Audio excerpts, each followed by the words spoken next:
My name is Norm Volsky, your host, and this is the Digital Health Heavyweights podcast. Thanks, Norm. It's an honor to be here, and it's been fun to work with you over the years. Hello, and welcome back to the Digital Health Heavyweights podcast with your host, Norm Volsky.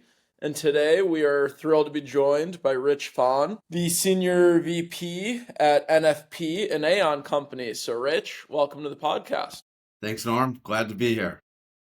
Excellent. So, for all of those who are unaware, NFP is a leading insurance broker and consulting firm that provides employee benefits, property and casualty, retirement, and individual private client solutions.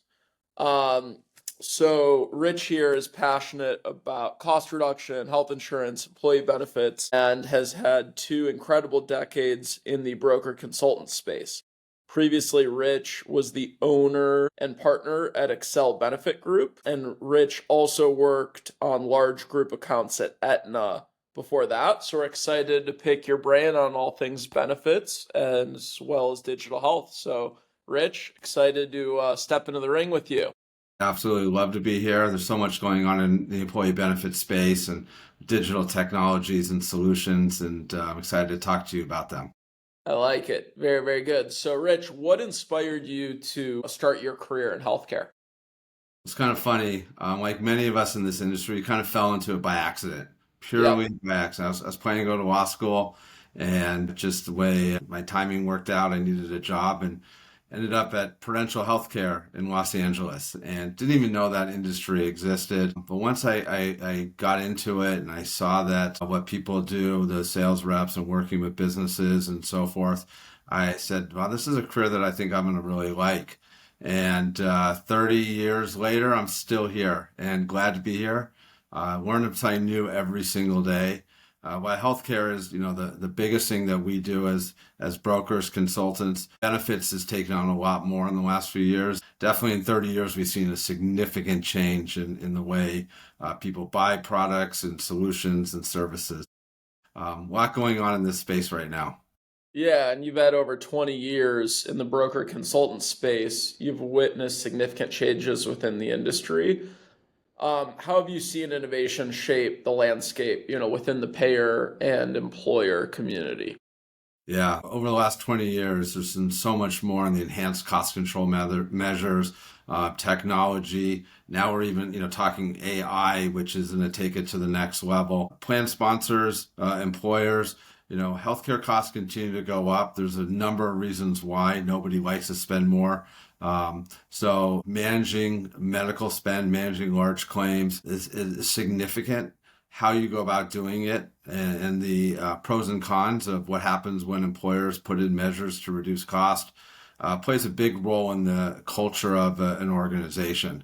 There's so many point solutions out there. Point solutions are vendors, digital companies that have entered the space in the last really 5 years. And it's the wild, wild west. Many people can relate to the dot-com boom of the 2000s. The 20s have been the point solution boom, and there's hundreds, there's thousands of them, tens of thousands of them.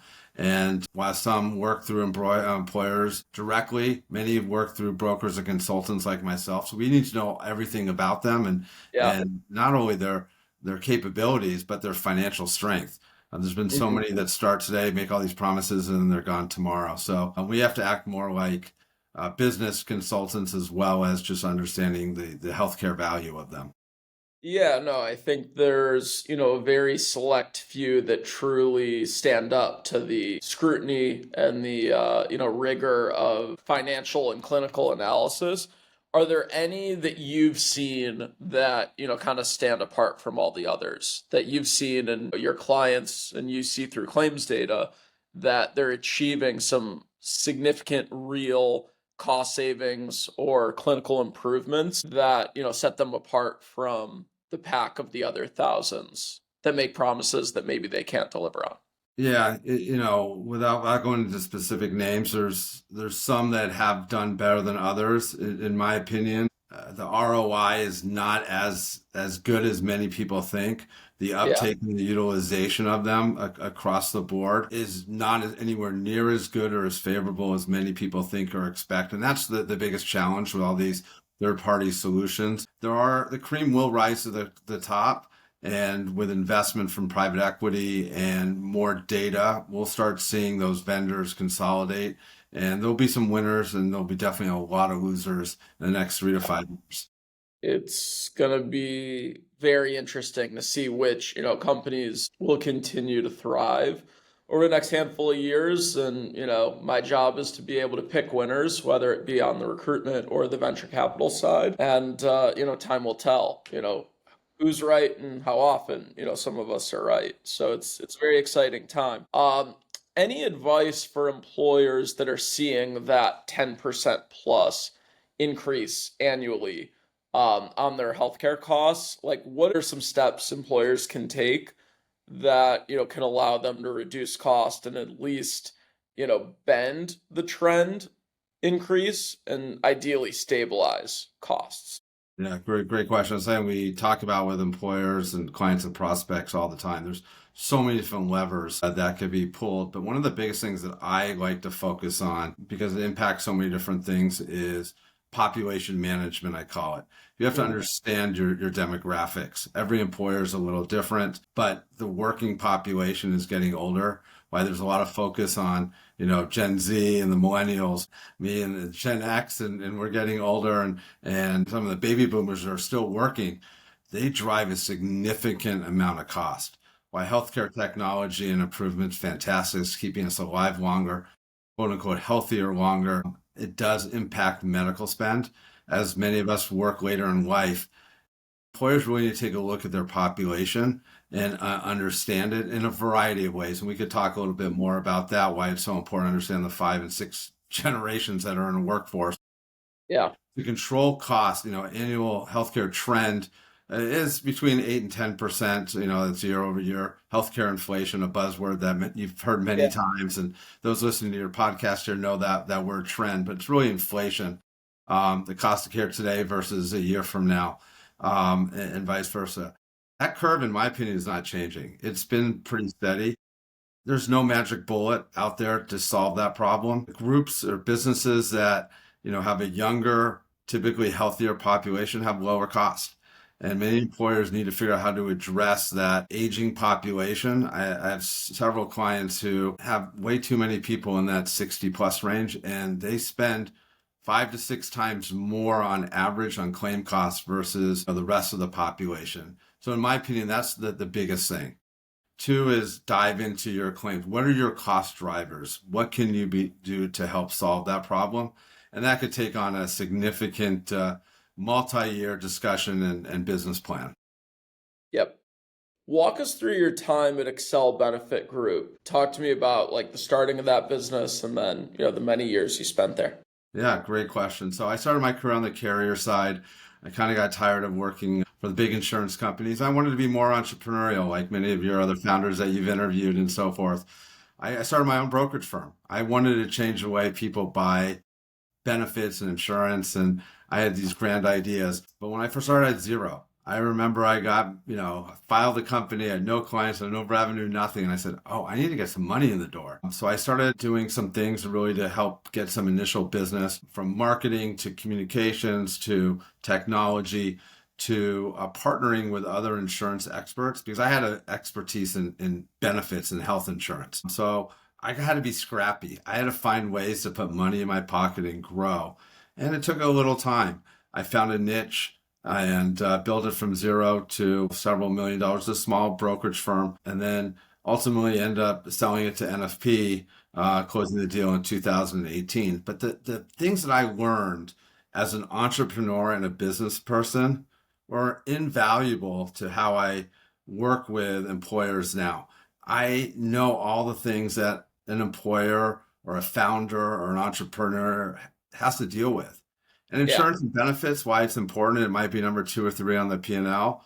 It is not the most important thing they deal with. It's about how you bring in money versus spending money.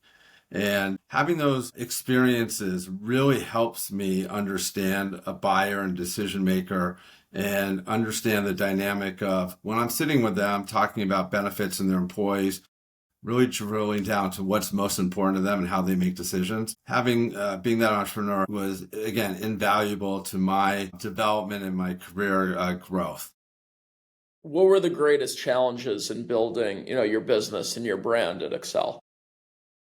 Yeah, great question. It was really kind of figuring out where I stand and look, there's so many brokers and consultants in the marketplace. How do I stand out? What can I do differently? What was my value proposition? How can I build a team around me? Because I couldn't do everything myself and have them have the same commitment, the same passion, the same dedication that I had. That took time and bringing on the right people. It was also gain the belief of businesses. Why should I go with Rich and Excel Benefit Group? I have somebody. What is the difference? What is the value that I'm bringing to them? And I had to sell myself and my team. And, I always said as a small entrepreneur, employers don't buy the name on a building or a name on a letterhead. They buy the person that's sitting across from them on the table to get to solve problems and to be responsible. Insurance and benefits and healthcare specifically is so complicated. Do they trust the person sitting across the table for them, or they'll be able to pick up the phone and solve that problem? That was the biggest thing. And once I learned that and I figured that out and communicated it well, I started writing a lot more business and building my brand. Well, the thing I've noticed about, the benefits world, and I've been in it for a little bit over a decade now, is it's a smaller industry than you'd imagine. And, there's a lot of people who've been in it for many decades, and it's a true community. People know each other, people talk. And what I love about that is the good actors, like good word of mouth spreads, and the bad actors, the exact same thing. So, I think people who are in this business for the right reasons, who do it the right way, who are trying to, really help move the industry forward, they tend to get a lot of referrals and a lot of recommendations from others because it's rare. You don't see it ultra often. So, it sounds like you've had a similar experience Yeah, where, I want to share a story just popped in my head. I think please. this will be to resonate. So I've been in the business 30 years now. I started my career at Prudential Healthcare in Los Angeles. And I share the story a lot because now I'm the mentor.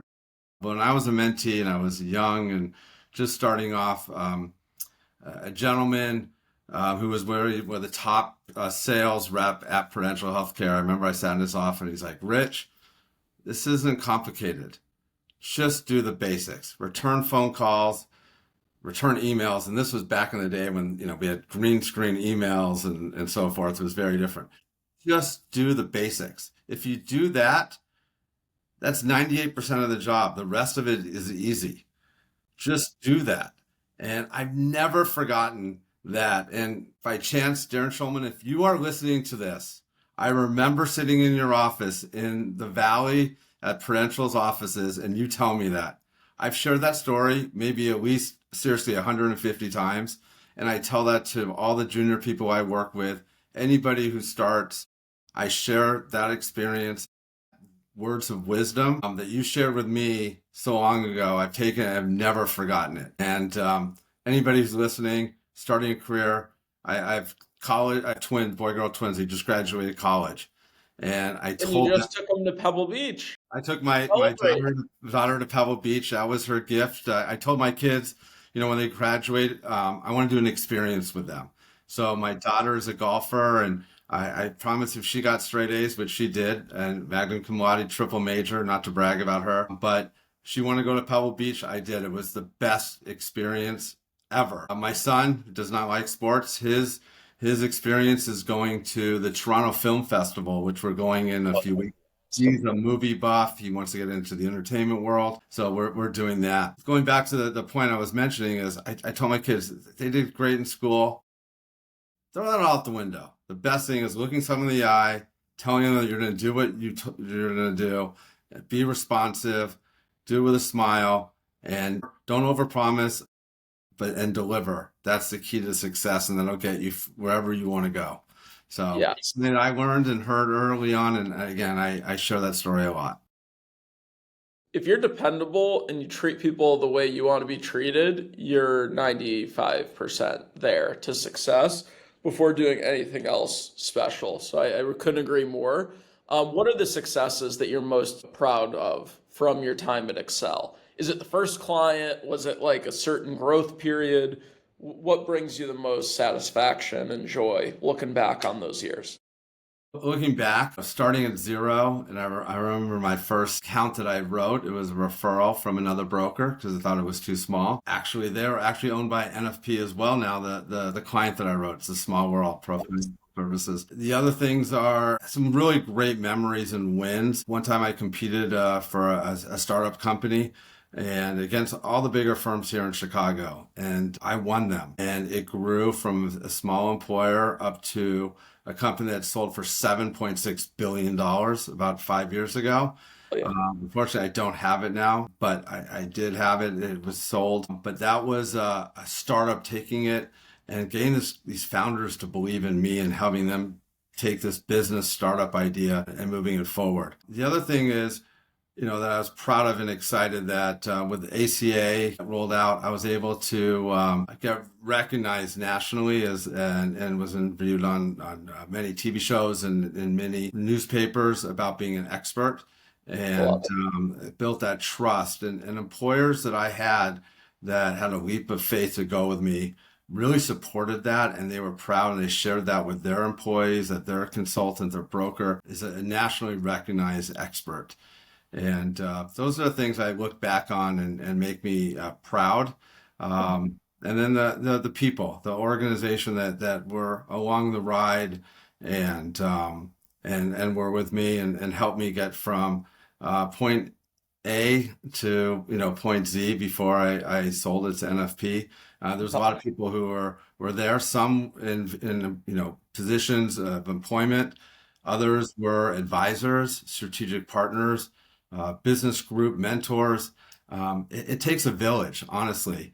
And, one of the things that's worked really well for me, and I know you talk with a lot of founders and so forth, being part of a business group that I was with, I'm still with them, even though I'm not an owner anymore, per se, but we've been together for 25 years. And we talk about everything from business to personal, and the personal growth and development, the help with seriously important business decisions is invaluable. So I highly encourage anybody that's out there and building a business, find a group. You can't do this on your own, whether it be an advisory board, influencers, or whatever it is. Have them help you and be open and honest about your challenges and seek out help. No one could do this alone. And again, I've used that word a lot. I've never used it so much. Invaluable. It's priceless. Yeah. So surround yourself with great people. Super important. That's right. You got to stay loyal to the people, that were loyal to you. Having people looking out for you, looking out for your best interest is so crucial, to grow in something truly sustainable and like with a strong foundation. So any stories you can share of working with a client and implementing a digital health vendor that truly made like a really nice impact? Yeah, really good questions. And sometimes these aren't the biggest ones. One of them comes to mind first and foremost was a few years ago with ID theft. ID theft is, I think, a super important benefit with all these bad actors and everything going on in the world. I talked to an employer about it. The CEO was, okay about it, but he trusted me. And I helped them. I saved them several $100,000 on their medical over the years. And I said to them, I think this is a great benefit to offer to your employees. And we kind of came across different ways of putting it in. So one of the things, this company was about their culture and their population. They bought a base buy-up, meaning that the company's going to give it to everybody, the base model, but employees could buy up for it. Yep. And did it at a very low cost. 3 weeks after it was implemented, my cell phone rings and it's the CEO of the company. And I'm like, why is he calling me? So, of course, I go to worst case scenario. I'm like, what happened? Yeah. So I take the call, and his name is Richard as well. He's like, Rich, I got to tell you something. Thank you. Thank you. Thank you. And I'm like, what'd I do? He goes, that ID theft that you put us in, I was just hacked. I was compromised. Our business Jeez. was compromised. At safety, it we would don't know. He was so thrilled, and they're a technology company, and they got hacked. And I won't go into all the details. The ID theft company. So that's a digital solution Yeah. that was so important that it resonated not just to their benefit space, but personally and the business because it avoided a cybersecurity issue. I'll never forget that. I go in and I talk to every client and everybody I talk to. They talk about, healthcare and costs and cutting this. I'm like, you provide benefits to your employees. How do you protect your employees? They're your most important asset. Yeah. Protect them. So that's one. Again, it wasn't a large employer, but it had a significant impact on me and the business, and so that resonates. Other things from mental health during COVID, mental health was a big challenge, and putting in a mental health solution to employers is critical to their population, especially during COVID. And one of the digital solutions that I'm working with is mental health space. And clients are busy struggling, and they provide network access and guarantee issues. So we're working collaboratively. I just presented to a client yesterday about Mhm. how do we help them and what tools can be done at no cost to promote mental health to their employees. HR teams and business have to be a partner. They can't expect somebody else to do it. And engagement's always difficult, but when you find a digital partner that helps engage and provide solutions at no cost, that's a win-win-win. And Yeah. that's my job as a consultant. How do I bring these millions of solutions to the employer? And how do we pick and choose which ones work? Well, not many are win-win-win. So Not many. you filter through, there's only a couple left standing at the end, But which every day there's new vendors. I mean, I get hit on LinkedIn and emails just, unsolicited at least 100 times a week, at least. At NFP, we have a team that looks at different vendors and so forth. And if I'm interested, I can send it to the team and they're going to do a deep dive into them. We don't want to partner with a guy working out of his garage and, has nothing and makes all these promises and they're here today, gone tomorrow, or they get hacked or whatever. It's so important to do the due diligence on them. But once you do and you find a vendor that's a win-win-win, that's ideal. But it's gotten more and more complicated over the years to keep track and understand and it's that hard. dynamics. And then It's even if really hard. I talk to people all day long, and executives and benefits consultant and brokers like yourself, and benefits leaders and health plan execs, and I literally ask every single person I ever talk to, hey, are there any companies that are truly driving amazing value? And like, which ones do you think are doing the best? Not only based on opinion, but based on word of mouth. Like, what are you hearing from benefits leaders, benefits brokers? And I get all that data and try to filter it down. And when a lot of people are saying good things about the same company over and over and over again, then I'm like, all right, there's something special here. There's something these folks are doing that's truly unique. And, we have those maybe 2 dozen companies kind of circled, earmarked as, groups we want to recommend. Yeah, I And think just building on that, Norm, if I may add that a company could be great. They have the best solutions. They have all the bells and whistles, levers, whatever you want to call it. The biggest thing that for success and ROI is, do you get people to use them? Do you get people to continue to use them and use them again? yeah, In can you a, guarantee cost savings? Are you willing to go fully at risk and like only get paid if you get certain outcomes or certain cost savings? yeah, Put your money where your mouth is. absolutely. A general PEPM cost, and employers are tired of it. They don't want to just pay and get no results. But the thing is, you put in these solutions. How do you get a rank and file or your consumer, your employee, and their dependents to use the programs? All of us are guilty of app overload, app fatigue. It reminds me of when my kids were young. You get them a toy, they use it for 5 seconds, and then they're gone to the next and to the I have next. young kids. I definitely have seen that myself.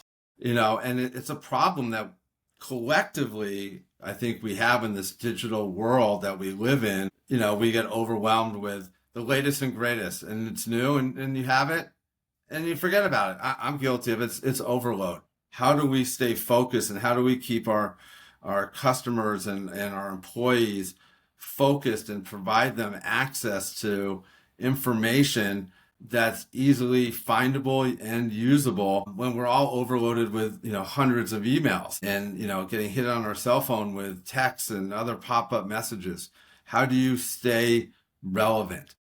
The winners, in my opinion, are the ones that's going to be the best job of engagement and continued engagement, and are able to prove that return on investment and cost control. Yep. So you built your own business, you scaled it to be profitable, successful, you were your own boss. It's like the American dream. What inspired you to join forces with NFP?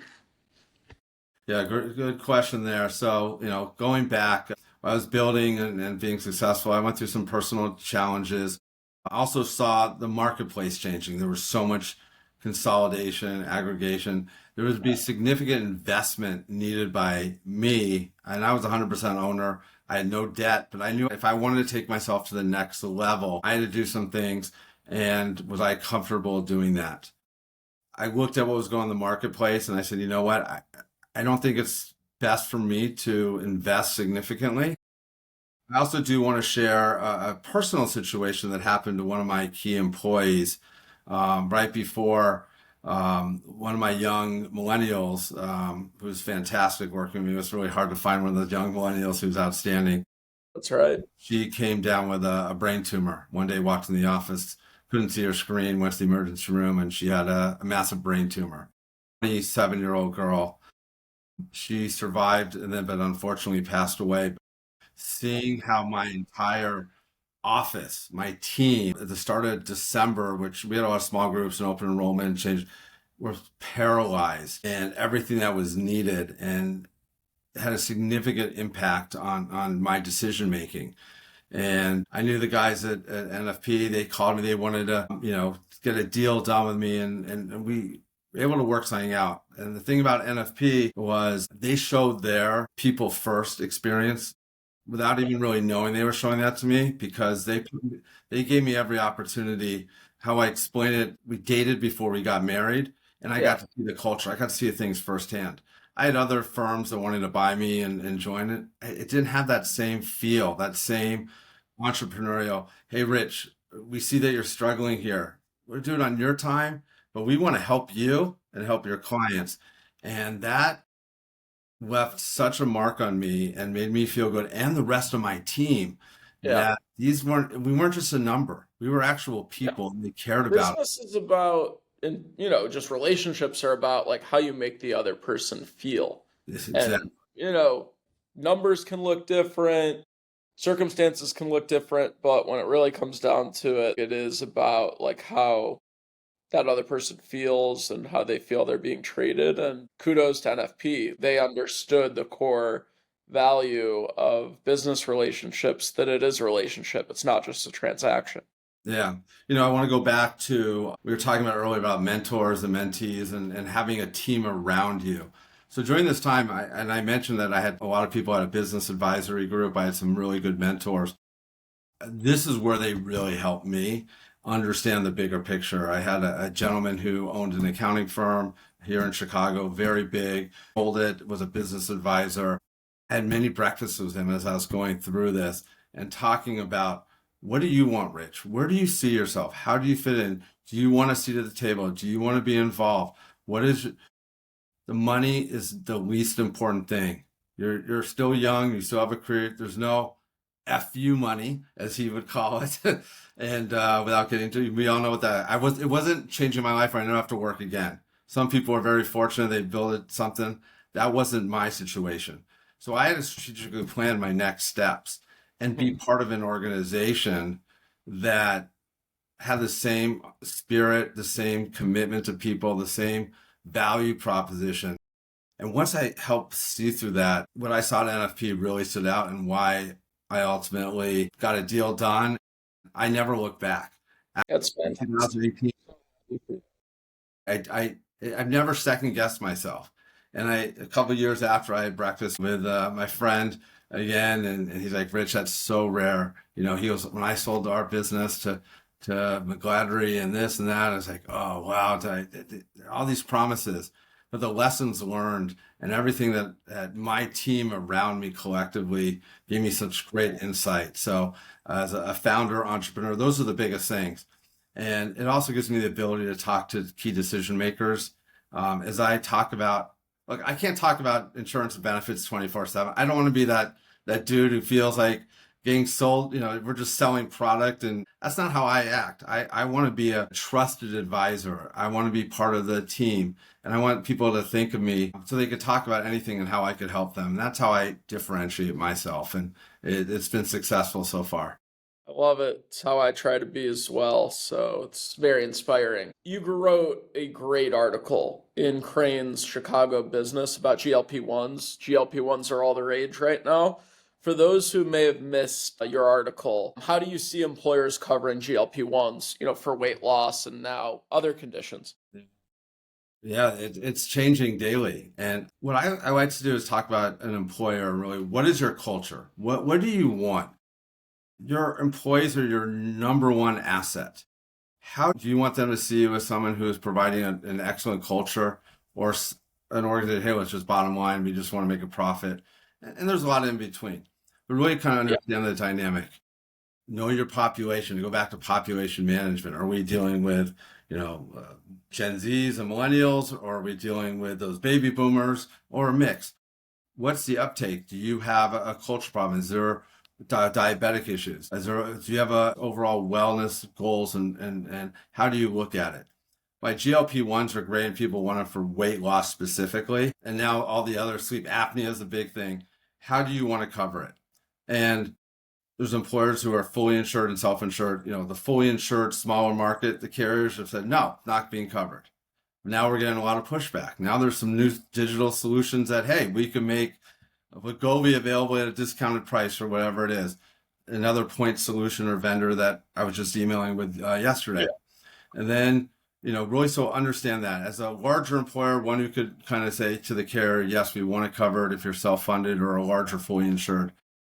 How do you want to cover it? It's understanding your culture, because you're going to get noise and pushback. And more businesses are now looking to cover it because of that, how they stand out. And the nice thing is cost is coming down. Just announced the other day, there's going to be a pill instead of the injections. I still think the ROI is still early. Yeah, we all know a lot of people have used it and they look like, they've been cut in half, taking it the rest of their lives. What's the impact? I still think it's early, but as a decision maker at a business, I think it really depends on your culture. Could you find other areas to make some modifications to your plan for a net neutral spend? Yes. And again, you're not making I tell this a lot. You're making a decision maybe for a year, not a lifetime decision. Let's not overcomplicate it. And it's not paralysis by analysis. So let's see what happens, and you might have a big employee culture boom and people are happy, they're happier, they're more productive at work, they're healthier. It might save down the road. So it varies, but I have clients who say no and others who say, yeah, let's do it. The data it's still a little early to see what that ROI is. Come back in a few years and really see. And who knows, this might be the drug or the fountain of youth. Who knows? It could be. It could be. I'm hoping it is. Again, this is just an N of one. So, this is just one example. But, 15 years ago, my dad decided to get gastric bypass, which was fully covered by our family's health plan at the time. He's kept the weight off for 15 years. I could only imagine, if he didn't go through that, he would have most likely had a heart attack or stroke or something, over the last 15 years. He was just at a super unhealthy weight, and he lost well over 100 pounds, and he's been very good ever since. That was a good investment, by that health plan. They said, hey, the future does not look promising for this person. Let's give them something that might be able to help get them on the right path and then stay on the right path. Yeah. Again, another small example, me personally, my health plan covered a colonoscopy when I was in my mid-20s. As a result of that, we found polyps. As a result of that, my gastroenterologist said, hey, we need to change your diet. We need to change a couple things. I changed my diet completely. 5 years later, I got another colonoscopy, 0 polyps. And I'm sure for whatever the health plan that covers my own healthcare, I'm way lower risk than I was before. So I think there is validity to, hey, let's like focus on prevention. Let's, pay for things now that might change behavior later. I think the concern is, in GLP-1s, hey, does this actually teach behavior change? Or is it so easy that like people don't really like learn? And two, like, is this a point in time where you use the drug, or is this like you have to use it for the rest of your life? So again, a lot of factors there, but I'm a big proponent of pay for prevention and see downstream cost Yeah. savings. Yeah, If you just going back, that's great news about your dad. And unfortunately, I know so many situations where people had the gastro and they lost weight, they changed some behaviors, and then ultimately went back to who they were from drinking to overeating and, busted the balloon and didn't change much. And, look, our population, again, going back to the population management, other parts of the country, especially in the more rural areas, we are an unhealthy population. And also some of the urban areas, we have food deserts. There's so many things that impact. There's no one solution. There's no magic bullet, no magic pill or shot. There's so many variables that come into play. Solving for the mass or the aggregate is really difficult. yeah, If you target and focus on smaller changes that may have down the road, but changing behavior and engagement is so hard. yeah, Employers, especially who have a lot of turnover, really struggle with that because they can't communicate well or along ongoing population management mm, discussion. It's complex. There's no single solution any employer could look at and say this works or what it doesn't yep. because there's so many variables in play. Couldn't agree more. So, Rich, you told us earlier in the episode about how some of your customers are having these aging populations, and how that impacts, their long-term strategy. Can you give us a little bit of insight into if there's a company that has an aging population, what are some strategies to remove, some of their downstream risks? Yeah, great question. I see this a lot right now, actually. So it's a big topic of conversation and saying that it's not a single easy solve. So one of the things that we've talked about is how people could retire earlier and putting other defined benefits in place, especially the high income earners are unable to retire early. So partnering with our executive benefits team, how do they put more money away? In regards to alternate products, some people are eligible for Medicare, and Medicare might be a great solution versus a group plan. Now, there's a lot of rules around that for employers where they can't financially incent. But really understanding your population and demographics, how do you move those experienced aging population off is a key strategy employers must be conscious of and must find solutions. And we're working with employers in a variety of ways of doing that.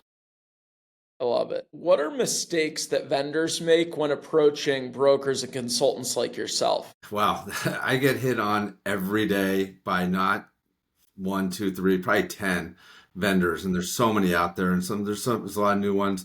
Just They think about that. That is 3,600 pings a year. Yeah, my LinkedIn is nuts, and I try to clear it out, and I want to be conscious of it because there are some great new solutions. So I do spend time evaluating it and working with our team at NFP to, hey, tell me about this. Anyone experienced it, and having a great network internally. I'm working with Deb Smolinski, who's head of our well-being program. She knows a lot of them too, but it's overwhelming. We all get hit on. Some of the mistakes, going back to your question of what they do, is they think they're an easy sell for employers. HR and the team that administers and does programs, they're overwhelmed. I always say they just want that easy button. We all, seen that commercial, just easy. I just visualize HR constantly pounding that. Putting a new solution is not easy. There's so many steps and layers and so forth. And a lot of these solutions, why they're fantastic and they really solve a problem, it's for such a niche. Yeah. When a problem for, you have a company of a couple hundred employees or a couple thousand, and you're dealing with 1, 2, 5, maybe 10% of the population at most, there's always like a why should and how much work that goes into it, and then getting the employees to uptake on it. So The ones that I see winning and making it easier and not losing is understanding that buying dynamic and execution when it comes to making it easy, not having to build into the Ben admin system and file feeds and more work for HR.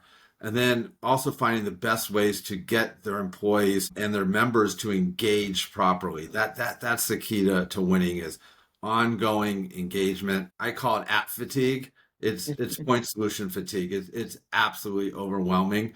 And sometimes these decisions don't come easily, and HR just can't put more on their plate. And how can vendors make it easier for benefits consultants, brokers, and even benefits leaders so that when they get their opportunity to pitch, it becomes very clear that this is a much easier implementation than what they're used to? Yeah. What I've done is when I think there's a good solution, I really coach the salesperson to really talk about what is most important. Don't waste time. You don't have an hour. You have 5 minutes really to drill down and show your value proposition. And then if they have more questions, they'll ask. But you got to get right to it and talk about how easy you're going to make it for them.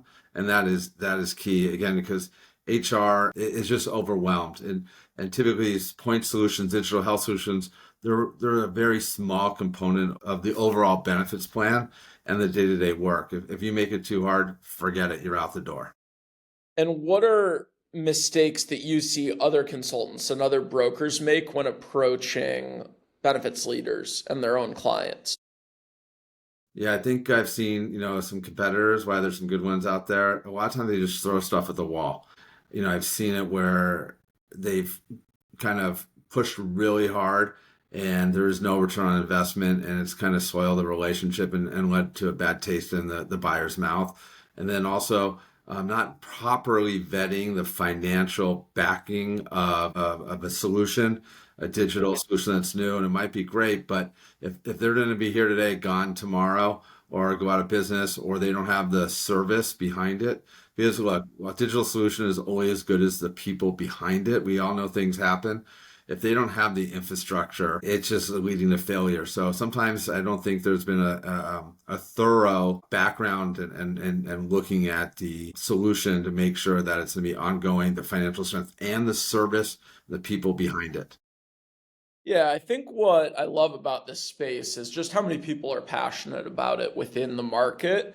So, I think it's important we practice what we preach. So, I guess my question for you is in a stressful job, you've got huge clients, you got a lot of people's healthcare that you're recommending and managing their whole benefits offering. How do you reduce stress and stay in a really, really good place mentally to be able to do this job day in and day out? Yeah, that's where my anxiety kicks in. And look, I tell clients, I'm here 24/7. I Yeah. want to take that stress off you, and I can't do it myself. I have a great team behind me. We're going to help solve those problems. We're going to be responsive. You have a partner in this. Mhm. I joke around, actually. It's kind of funny. Some of my bigger, more complicated clients, I don't play consultant. I play therapist. Yep. And they Very have similar with some of my favorite, clients and candidates we work with. build relationships and wow, we have a lot of important conversations and a lot of them are quote unquote off the record conversations. And Yeah. I know I talked earlier about surrounding yourself with good people and mentors and business groups and having that understanding of how business operates, not just selling insurance or benefits.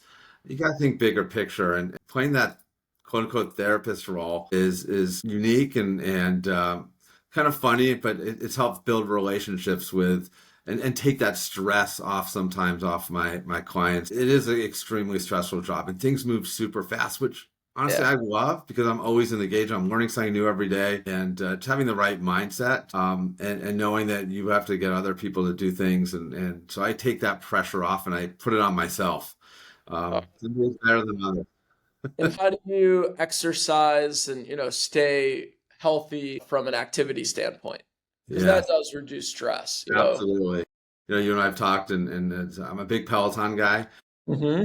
I work out. I'm doing a lot more of the strength programs and stretching and do the bike and the treadmill. And I'll go out in the middle of the day to put on a outdoor walking program, and just for 20 minutes, half hour, walk around the block a few times. And then what I call my other drug of choice, which is I'm a big time golfer, and you guys could probably see a bunch of golf stuff behind me. But I use that to get away. I tend to put my phone down and Good. focus. And wow, if you're a golfer, you get it. We all have day jobs, but it's a great escape, and being outdoors in some of the most beautiful settings all over the country. So those are my personal two escapes to de-stress and enjoy myself. Yeah, and work stress is nothing compared to a putt on the 18th hole to potentially beat your buddy. You got an 8-footer that you got to make. That's pressure. That's stress. So, Absolutely. Yeah. uh, But it's exciting when you do it, and you yeah, kick yourself when you don't. And that's why I love the game so much. yeah, it is certainly a challenging one, and never one you feel fully confident, in your own abilities. So it's very humbling as well. I think a huge determining factor of health is what we're putting into our bodies. So I ask everyone who comes on the podcast, is there anything you eat regularly or any healthy recipes, you and your family make that you recommend? Because I think a lot of times creativity is the reason people aren't able to eat like consistently healthy. They just don't like know what to make, how to make it, and like what's healthy and what's not. So I'm just curious, anything you recommend that makes it pretty easy and it tastes great, Yeah. so it's easy to stick to it? About 7 or 8 months ago, really got into make my own protein ice cream with the Ninja It's the Creamy. creamy. Oh, Okay. it is the best. I love it. I get my protein milk and I do that, and I add some extra stuff, and yeah, I throw some chocolate chips in or whatever. But I love ice cream, and I love frozen yogurt.